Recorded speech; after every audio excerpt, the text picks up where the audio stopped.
Этот фильм посвящается памяти достойного сына черкесского народа Калмыкова Юрия Хамзатовича. С благодарностью от чеченского народа. 25 лет назад началась Первая Чеченская война, и мы, представители чеченского народа, помним и чтим мужественный поступок Юрия Хамзатовича. В 1991 году на Первом конгрессе МЧА, состоявшегося 19 мая в Нальчике, Юрий Калмыков был избран первым президентом Международной Черкесской ассоциации.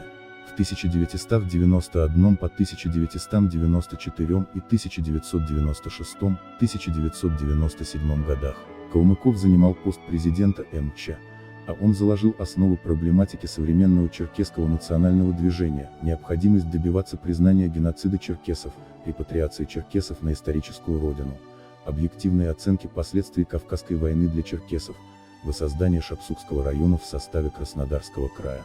В сентябре 1992 года вместе с председателем Хасен Алоевым Калмыков предотвратил столкновение между населением и спецназом РФ возле Дома правительства в Нальчике. В 1992-1993 годах, в период грузино-абхазского конфликта, Калмыков поддержал добровольческое движение в Абхазию и оказание разносторонней помощи абхазскому народу. С 1992 года Калмыков, председатель Конгресса кабардинского народа, один из инициаторов создания Международной Черкесской ассоциации, МЧА, легитимной и единственной международной организации, выражающей национально-культурные интересы черкесов, адыгов, России и зарубежья. Был автором и разработчиком первого устава МЧА в 1991 году, основные принципы которого сохранились во всех последующих редакциях. С октября 1993 года Калмыков являлся членом Совета Безопасности РФ, с декабря 1994 по январь 1996 год Юрий Калмыков, депутат Государственной Думы РФ, член Комитета Госдумы по делам СНГ, член Совета по судебной реформе при президенте РФ. В 1994 году Юрий Калмыков подал в отставку с поста министра юстиции РФ в знак протеста против ввода федеральных войск в Чечню, а также вышел из состава Совета Безопасности РФ и депутатской группы Сергея Шахрая Пресс. Юрий Калмыков умер в 1997 году в Москве. В 2008 году памятник Калмыкову открыт в Черкесске, его именем названа улица в городе Грозном Чеченской Республики. В декабре 1994-го Калмыков, оставаясь верным своим нравственным принципам, был единственным членом Совета Безопасности, выступившим против ввода войск в Чечню. В знак протеста против начала военной кампании Юрий Калмыков ушел в отставку. Калмыкова на Совете Безопасности, я уж не знаю, осталась стенограмма или нет, я ее помню, он сидел как раз напротив меня, как ни странно так получилось.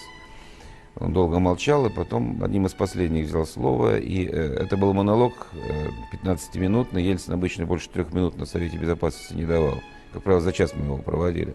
Это был 15-минутный монолог, даже не министру юстиции, а умудренного опытом человека, знающего вообще, куда он ведет. Он был противник, он был против этого, он против таких вот резких мер. Докладывал Грачев о том, что надо вопрос в Чечне решать военным путем, вводить войска, и что мы очень быстро пройдем в течение 7 дней. Стали обмениваться мнением, Юрий Хамзатович сказал, говорит, ну это, да, и Грачев сослался якобы на Панаму, там Панама за 2 недели. Вот, ну, во-первых, Кавказ не Панама, Чечня не Панама. Надо знать историю Кавказа. Это другой совершенно народ. И это закончится трагедией. Ельцин, надо дать ему должное, по крайней мере, публично, негативных высказываний не позволил себе. Еще по одной причине, что Калмыков тогда это сделал тоже достаточно деликатно. Он понимал, что ситуация сложная в стране. Идет, по сути дела, война. И он написал заявление, высказал свою позицию и ушел. Мало кто знает о не менее значимом факте из биографии Юрия Калмыкова. После того, как Юрий Хамзатович оставил пост министра юстиции, он не остановился на этом и как профессиональный юрист сделал следующий шаг. Обратился за разъяснениями в Конституционный суд России, считая, что указ президента Ельцина о вводе войск в Чеченскую Республику был незаконным. Да, глава государства, он гарант прав и свобод наших граждан. Да, он обязан обеспечивать целостность и сохранность территориальную целостность и сохранность и суверенитет Российской Федерации. Да, нормы Конституции – это нормы прямого действия, но извините, скажите, что обеспечением территориальной целостности занимается только президент, этим занимается правительство, федеральное собрание, иногда вторгается в эту сферу Конституционный суд, и Верховный суд, и судебные органы. Так вы мне объясните, можно ли на основании только статьи 80 решать эту проблему?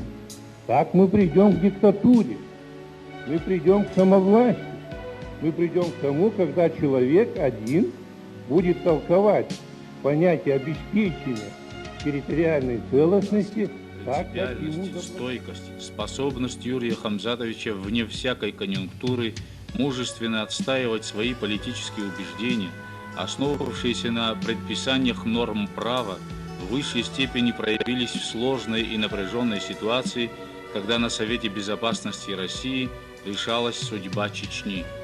20 декабря 1994 года газета «Комсомольская правда» опубликовала интервью Юрия Калмыкова, в котором он официально заявил, что силовые действия в Чечне повлекут за собой партизанскую войну.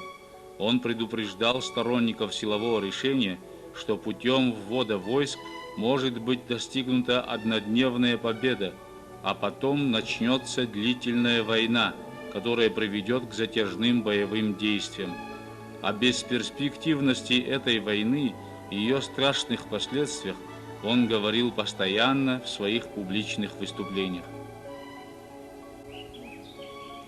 Я думаю, что ситуация в Чечне это создана искусственно. Это то, о чем я уже говорил. Национальные проблемы можно решать только за столом переговоров. И когда высокие должностные лица отказываются от такой формы, это ведет к трагедии. Чечня – это трагедия России. Это не трагедия только чеченского народа.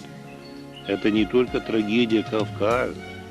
Это трагедия России, потому что это привело к расколу в России, к расколу народа, политических организаций, политических деятелей. И поэтому я думаю, что те, кто задумал эту акцию, они несут на себе очень большую ответственность.